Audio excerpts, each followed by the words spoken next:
네, 김정은 북한 국무위원장이 북한과 러시아의 접견지인 하산역을 통과한 것으로 알려졌습니다. 이 최종 목적지가 어디일지는 아직 불확실한데요. 한편 이번 김 위원장의 러시아 행에는 북한 군부 핵심 실세들이 총출동했습니다. 어떤 의미가 담긴 건지 두진호 한국국방연구원 연구위원과 함께 짚어보겠습니다. 어서 오십시오. 네, 네, 안녕하십니까? 안녕하십니까. 자, 김정은 위원장이 밤새 열차를 타고 러시아 땅에 진입을 했습니다. 이 하산역을 통과했다고 하니까 일단 러시아에 진입이 된 건 확실해진 건데 이게 4년 반 만이지 않습니까? 그런데 4년 반 전과는 이번 방런은 좀 분위기가 많이 달라 보여요. 여러 가지 대내외 전략 환경이 일단 4년 반 전보다 확연하게 달라졌고요. 예. 가장 큰 것은 무엇보다 러시아를 우크라이나를 침공하고 난 이후에 또 김정은 국무위원장이 러시아를 방문한다는 그런 의미가 있겠고요. 예. 북한 내부적으로는 팬데믹이 지속되면서 오랜 기간 국경을 폐쇄를 했는데 그 후에 정말 오랜만에 이제 침묵을 깨고 김정은 국무위원장이 북한이 아닌 외부 지역으로 이렇게 순방을 나가는 그런 의미가 있겠습니다. 예, 아무래도 국제 정세가 상당히 많이 바뀐 상황에서 이번에 방문을 했는데 특히 이번 러시아 방문이 굉장히 쉬쉬하면서 좀 비밀리에 진행이 됐습니다. 열차 이동도 밤에 이뤄졌고 또 정상회담도 이뤄진다는 것도 출발한 후에야 발표를 했거든요. 어떻게 봐야 할까요, 이런 부분들은? 이제 극도의 보안을 유지하고자 하는 쌍방간에 신중함이 묻어 있다 이렇게 먼저 좀 평가를 해봅니다. 예. 여러 가지 요인이 북한은 북한대로 러시아는 또 러시아대로 그런 뭐 속사정이 있었을 거라고 생각이 되는데요.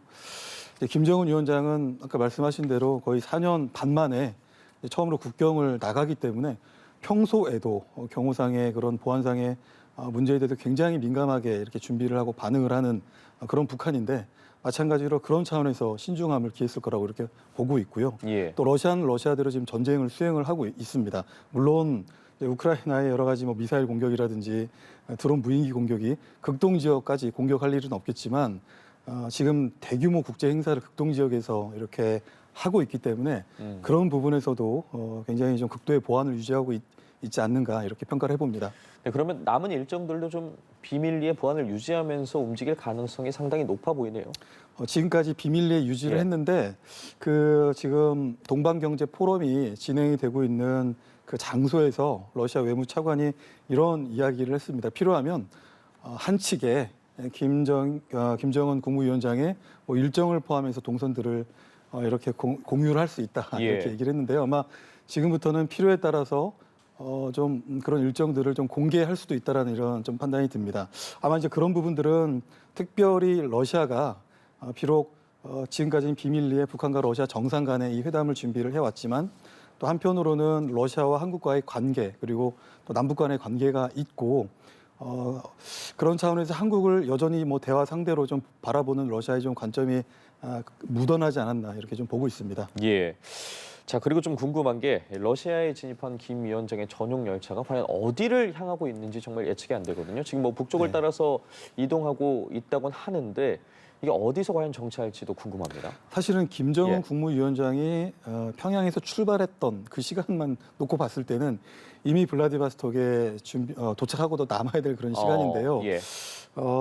태양호죠. 태양호. 김정은 위원장이 타고 있는 이 전용 열차가 시속 한 60km 정도로 이렇게 60km 정도로 운행을 하는데 아마 그것보다 더 느린 속도로 좀 운행을 하고 있는 것으로 보고 어쨌든 이제 하산을 통과했기 때문에 이제 기차는 우스리스크 방향으로 쭉 북쪽으로 올라갈 것입니다. 그러다가 일정 지역에서 이제 다시 블라디바스톡으로 내려오게 될 텐데 예. 그럼에도 불구하고 그 태양호의 속도를 고려하더라도 굉장히 블라디보스톡에 도착해야 될 시간인데 여전히 좀 늦게 진출하고 있는 그런 모습으로 이렇게 볼 수가 있겠고요. 일각에서 뭐 하바롭스크나 아무르주 방문 가능성도 나오더라고요. 만약에 어떤 곳이기 네 때문에 그렇습니다. 이런 하바롭스크나 얘기를 뭐 아무르주 이렇게 가게 되면 그 지역들이 최소 하산으로부터 적게는 뭐 700km 또 많게는 1000km 이상 이렇게 떨어져 있기 때문에 현재 태양호의 열차 속도를 고려한다면 그 또한 15시간 이상 또 북쪽으로 올라가야 되는 그런 어려움이 있고요. 지금 푸틴 대통령은 정확하게 9월 11일부터 예. 모스크바가 아닌 이 동방경제 포럼이 열리고 있는 이 극동 지역에 유치를 하고 있습니다. 사실 11일부터 지금 적지 않은 시간을 극동 지역에 푸틴 대통령이 체류를 하고 있는데 김정은 위원장이 동선이 만약에 길어지고 그래서 북러 정상회담 일정도 뒤로 이렇게 수정이 되게 되면 뭐 북한도 그렇고 러시아 푸틴 대통령이 도 그렇고 또 유리한 환경 같지는 않습니다. 왜냐하면 예. 푸틴 대통령은 지금 전쟁을 지도를 해야 되는 그런 입장이고요. 김정은 위원장 마찬가지로 오랜 시간 동안에 국경을 벗어나지 않았는데 이렇게 장시간 러시아에 좀 체류할 수 있는 그런 여건이 되지 않을 것이다 이렇게 보고 있습니다. 예. 어쨌든 김정은 국무위원장의 열차가 어디에 설지는 상당히 궁금한데 뭐 관련된 내용이 들어오는 대로 저희도 다시 계속해서 전해드리도록 할 거고요. 이런 가운데 김정은 위원장 이번 러시아 방문을 할 때 누구를 대동해서 가느냐가 상당히 관심사였습니다. 네, 그렇습니다. 살펴보니까 군부 실세들이 상당히 많이 포함이 됐더라고요. 상당히 군부 실세가 예. 대표단에서 좀 두드러진 모습으로 볼 수가 있겠는데요.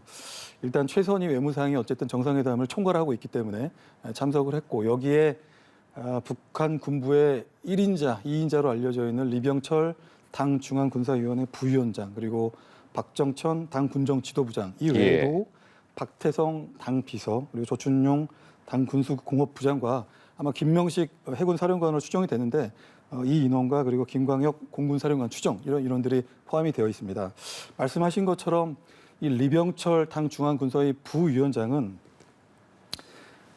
사실은 군사 정찰 위성을 발사할 때 그 사업을 총괄했던 인물이고요. 예. 그 정찰 위성 발사할 때마다 이런 이제 워딩 메시지를 내놨습니다.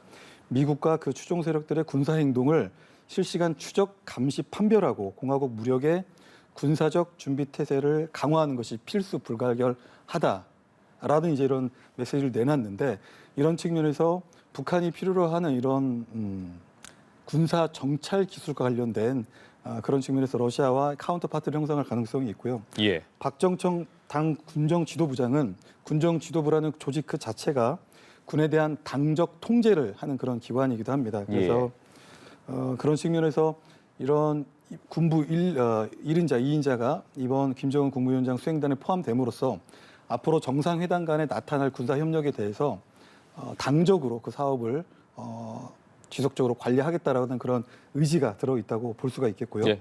박태성 당 비서 또한 국가우주과학기술위원장을 맡고 있기 때문에 러시아와의 어떤 우주 협력도 고려한 그런 인원들이 대거 수행단에 포함됐다고 평가합니다. 예, 수행단의 좀 면면으로 봤을 때 아무래도 이번 회담에서 우려했던 대로 이 무기 거래에 대해서 이야기가 나올 가능성이 상당히 점쳐지는 것 같은데 그 외의 의제 저희가 좀 짚어볼 만한 게 있을까요? 아마 이 수행단 인원으로 봤을 때는 역시 군사 협력의 가장 중요한 의제로 다뤄질 것으로 예상이 되고요. 예. 기타 잘 드러나지 않은 인물이긴 하지만 전반적으로 북한이 겪고 있는 지금 어려움들이 있죠. 식량 가격이 많이 올라가서 어려움들을 겪고 있기 때문에 그런 측면에서 식량 문제, 또 에너지 문제 이런 부분들에 대해서 경제 문제까지도 포괄적으로 다룰 것으로 예상이 되고 특히 지금 동방경제 포럼이 열리고 있는 그곳에서 러시아 외무차관이 북한과 그리고 러시아 간의 철도 현대화에 관한 사업도 논의할 수 있다라고 이렇게 밝혔습니다. 예. 사실 꾸준히 과거에 북한과 러시아 간의 경제 협력의 어떤 상징성과도 같은 것이 바로 이 나진 하산 철도 현대화 작업인데요. 그 구간이 대략 한 50km 정도에서 60km 정도가 되겠습니다. 그래서 무엇보다 북한과 러시아 간의 경제 협력을 하기 위해서는 뭐 인원이라든지 자본이 서로 유입되고 들어오고 나갈 수 있는 그런 공간, 수단인 이런 철로를 현대화시키는 작업이 필요한데 오랜 시간 동안에 국경이 폐쇄되었기 때문에 차후에 발생하게 될 경제 협력을 위해서 우선적으로 철도 현대화 같은 이런 사업들도 긴밀하게 논의가 될 것으로 예상이 됩니다. 부수적인 부분들도 아마 논의가 될 것으로 예상된다 말씀을 해주셨는데 자 그렇다면 어쨌든 만나서 이야기를 나누겠지만 이미 무기 거래에 관련된 협상이 끝났을 가능성은 어떻게 보세요? 이미 이제 여러 미국의 정보기관이나 또 언론들은 이번 정상회담이 아니더라도 러시아가 우크라이나를 침공한 이후에 꾸준히 북한이 러시아에 무기를 지원했다라고 하는 그런 정황들을 가지고 있습니다. 예. 지난 7월 달에 북한의 전승절, 정전협정 체결 기념일이 되겠죠. 전승절 70주년 계기에 지금 전쟁을 치르고 있는 러시아의 국방장관, 세르게이 쇼이구 국방장관이 북한을 전격적으로 방문을 하고 또 김정은 국무위원장 면담 계기에 큰 틀에서 군사협력에 관한 특히 연합연습, 연합훈련 그리고 모종의 무기 거래를 포함한 이런 구체적인 사안까지도 어느 정도 협의가 되고 또 그런 부분들이 쇼이구 국방장관과 김정은 국무위원장 간의 공감대가 형성이 됐을 거라고 보고요. 예. 사실 세르게이 쇼이구 국방장관의 그런 김정은 국무위원장과의 면담은 푸틴 대통령의 의중이 거의 100% 반영이 됐기 때문에 북러 정상회담에 앞서서 이런 무기 거래나 연합훈련, 연합 연습과 같은 이런 뭐 총론, 강론에 대한 부분들은 어느 정도 합의가 됐을 것으로 추정을 해봅니다. 예, 앞서 잠깐 언급해 주셨는데 미국 국무부죠. 이 정박 대북 정책 부대표 이 북러 정상회담에서 러시아에 대한 북한의 상당량 및 이 다종의 탄약 제공이 결정될 거라고 얘기를 했는데 결국 이런 무기들이 또 우크라이나 전쟁으로 흘러 들어가지 않겠습니까? 결국 그렇게 하기 위해서 지금 러시아가 북한과 이 어려운 상황에서 세계가 주목하고 있는 가운데 이제 북러 정상을 회담을 하는 것이고요. 예. 여러 가지 상황들을 전반적으로 따져봤을 때 역시 전쟁이 장기화되면서 러시아 또한 이 전쟁을 장기 소모전으로 끌어가는 데서 녹록치 않은 상황이다라고 이렇게 보입니다. 그래서 첨단 무기로 우크라이나를 공격하지만 그 또한 그 효과가 뭐 결정적이고 치명적인 효과를 지금 창출하지 못하고 있기 때문에 결국 러시아 군도 재래식 무기에 의존할 수밖에 없는 그런 상황인 것이죠. 예. 그런데 러시아가 전쟁을 장기간 끌어가기 위해서 전쟁 지속 능력과 전쟁 수행 능력을 계속해서 가져가려면 역시 재래식 탄약과 무기가 간단 없이 필요할 때 지원이 돼야 되는데 그런 부분에서 어려움을 겪고 있는 것으로 보이고요.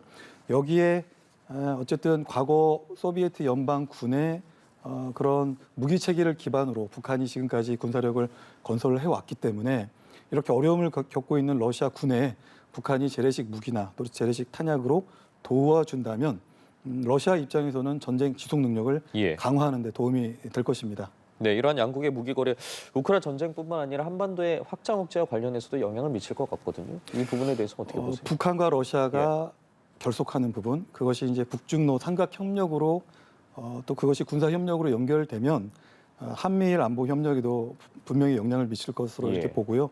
또 최근에 김정은 국무위원장이 러시아를 들어가기 전에 전술 핵 잠수함 진수식을 하고 공교롭게도 러시아를 들어갔습니다. 이런 부분에서 아직까지 북한의 뭐 SLBM이라든지 이런 능력이 미흡하지만 이런 능력 부족한 능력을 첨단 기술을 보유한 러시아가 북한의 필요를 충족시켜 줄 때 수년 내에 러시아의 기존의 무기 체계가 또 획기적으로 이렇게 강화될 수 있는 그런 부분이 있겠습니다. 뭐 우리 군 또한 이제 워싱턴 선언 이후에 미국의 확장 억제의 실효성과 신뢰성이 획기적으로 개선이 되고 있고요. 실제 부산항에 입항했던 SSBM과 같은 전략 잠수함, 켄터키함과 같은 것들이 이런 전략 자산의 가시성이 높아지고 있고 우리 군 예. 또한 우리 이제 삼축 체계로 하죠. 뭐 선제 타격과 같은 이제 킬체인이라든지 한국형 미사일 방어 체계 그리고 응징 보복 능력, 재래식 능력에 기반한 이런 능력들을 꾸준히 또 발전시켜 나가고 있기 때문에 현재 단계에서 충분히 방어할 수 있는 그런 능력을 갖추고 있다 이렇게 보고 있습니다. 예. 이런 가운데 미국이 양국이 무기를 거래할 경우에 주저없이 제재를 가하겠다고 했습니다. 관련해서 러시아도 맞받아쳤거든요. 뭐 안보리에서 북한과 공조하겠다. 이 부분에 대해서는 어떻게 보셨나요? 결론적으로 러시아가 유엔 안보리 차원에서 북한과 공조하겠다는 것은 예. 아마도 북한이 받게 될 제재에 대해서 유엔 안보리 차원에서 러시아가 가질 수 있는 그 비토권을 가지고 무력화시키겠다라고 하는 의미가 있고요. 제가 생각할 때 전혀 새로운 내용은 아닙니다. 그간에 북한과 관련된 유엔 차원의 결의안을 채택할 때마다 또 중국과 러시아가 같이 공조해가지고 뭐 그것이 결과적으로 이제 북한과 공조한 모습이 되었는데요. 그러한 식으로 북한을 두둔을 해왔기 때문에 앞으로도 유엔 차원에서 국제사회 차원에서의 제재를 지속적으로 무력화시켜 나갈 것으로 예상이 됩니다. 예. 마지막으로 이 중국 좀 살펴봐야 될 것 같아요. 중국은 공식 입장을 내놓지 않고 있는데 이 러시아가 연내 시진핑 주석과 이 푸틴 대통령이 만남을 계획하고 있다. 어쨌든 이런 이야기를 남기기도 했는데 이렇게 된다면 이제 신냉전 구도가 더 심할 것 같거든요. 그래서 지금 상황에서 어떻게 보면 중국이 굉장히 중요한 키 플레이어가 되고 있는 것이 아닌가 이렇게 좀 보입니다. 어쨌든 중국은 현재까지는 굉장히 신중한 자세를 유지하고 있는 모습으로 좀 볼 수가 있겠는데요. 그럼에도 불구하고 그간에 또 러시아와 수차례에 걸쳐서 연합 훈련을 지속적으로 해왔고요. 그런데 이제 문제는 이제 곧 또 항저우 아시안 게임도 치러야 되고 또 글로벌 공급망에서 미국이 디커플링이 아닌 디리스킹이라고 하는 정책 방향으로 선회를 하면서 유화적인 제스처를 보이고 있기 때문에 중국도 내부적인 어떤 경제 문제를 해결하기 위해서라도 또 서방과 협력의 끈을 지속적으로 가져가기 위해서라도 어쨌든 미국과의 협력이 필요한 부분입니다. 그런데 이미 국제사회에서 불량 국가로 낙인 찍힌 북한과 러시아가 연대를 강화시켜 나가고 있고 그것이 북중러라는 판에서 이렇게 자꾸 이런 모습이 확장이 된다면 중국 입장에서도 운신의 폭이 좁아지는 그런 결과로 초래가 되기 때문에 그런 부분에서 신중한 모습을 보이고 있는 것도 사실입니다. 그럼에도 불구하고 아마 이제 10월에 이제 중국에서 제3의 1대1로 포럼이 개최될 예정인데요. 그 포럼에 푸틴 대통령 참석 그리고 김정은 국무위원장의 참석이 예상이 됩니다. 아마도 그렇다면 기존에 잘 볼 수 없었던 북중러 또 정상이 베이징에서 모여서 나름대로의 안보 협력을 또 추구해가는 이제 그런 모습들을 볼 수가 있겠는데 이런 부분에서 중국의 역할이 커졌다고 봅니다. 오늘 윤석열 대통령께서도 오전에 국무회의를 주재하면서 한중일 이 정상회담을 적극적으로 추진하겠다는 그런 의견을 냈는데 아마 그런 부분들이 전반적으로 북한과 러시아가 밀착하고 그럼으로써 북중러의 군사 협력이 가시화되는 가운데 영내 안보 이런 환경들이 자꾸만 이제 긴장으로 가지 않도록 그런 차원에서 중국을 활용하고자 하는 그런 관리 차원의 어떤 의도도 있다 이렇게 볼 수가 있겠습니다. 예, 알겠습니다. 오늘 말씀 여기까지 듣도록 하겠습니다. 김정은 북한 국무위원장의 방러와 관련해서 두진호 한국국방연구원 연구위원과 함께 짚어봤습니다. 말씀 고맙습니다. 네, 감사합니다.